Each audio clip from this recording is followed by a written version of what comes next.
Toastmasters dear guests, good evening. Good evening. For the audience in general and for the Toastmaster in particular, Toastmaster is going to be delivering his Cc5 Your Body Speaks. The objectives are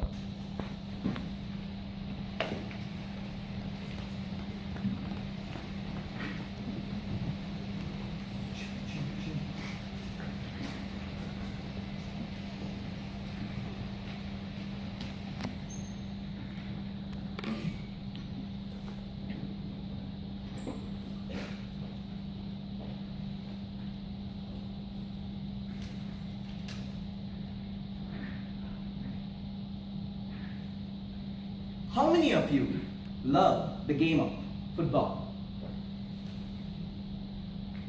How many of you hate the game of football and believe it's a colossal waste of human time? My wife, Isha, Karan and Balaji. Thank you. In my opinion, football is something which is larger than life. And more importantly, being associated with a great football team can lift your moods, passions and spirit to a whole new level. Fellow football lovers, haters and all the indifferent folks, today I'm going to talk about the greatest football club on earth, which has been loved and hated in disproportionate measures. Today I'm going to talk about a club which is steeped in history and tragedy. Manchester United Football Club.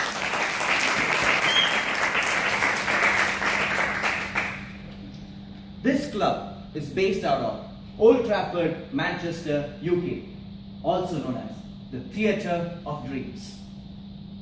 This club was founded in the year 1878 by a group of railway workers who wanted to pursue their passion of playing football.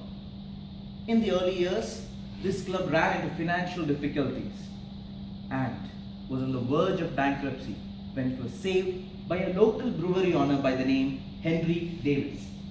Legend has it that Davis got to know about the problems of the club when he found the lost dog of the captain of the football team.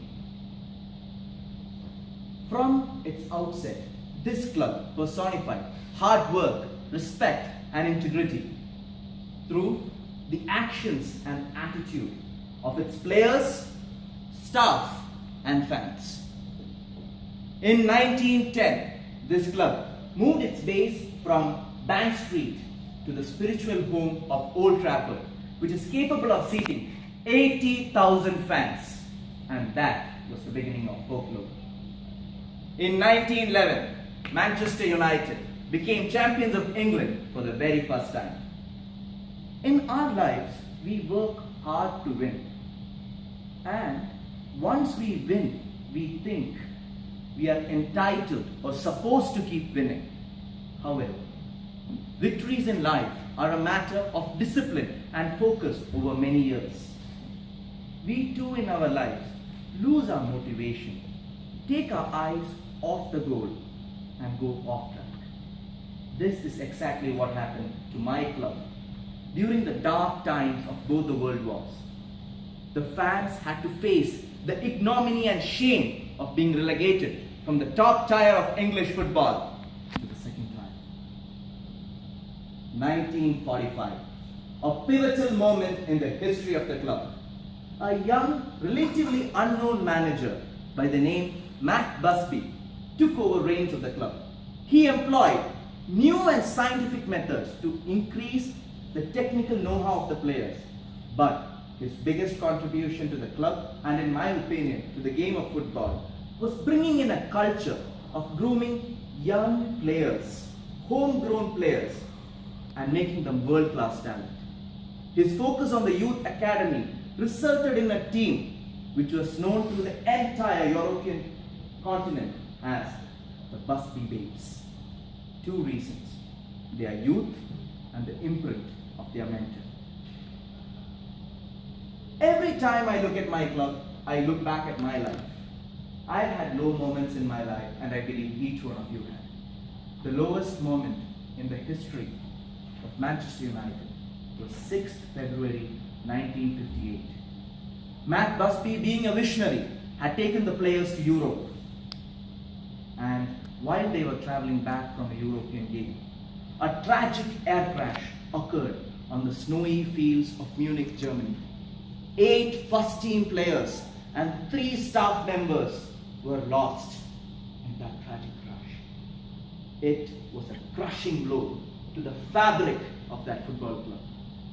Sir Matt Busby himself was declared dead twice, but he came back from crushing injuries with an immense willpower to once again build a championship team. 10 years forward, 1968, the new team paid tribute to their fallen comrades on the snows of Munich by becoming champions of Europe for the very first time. Sir Matt Busby had felt an immense burden, and you could feel it in his words when he said, "When Bobby lifted the cup, it eased my burden. It was my justification of taking them into Europe." In the following years, this club has taken its fans on a roller coaster ride, with periods of underachievement followed by the heydays of glory under Sir Alex Ferguson.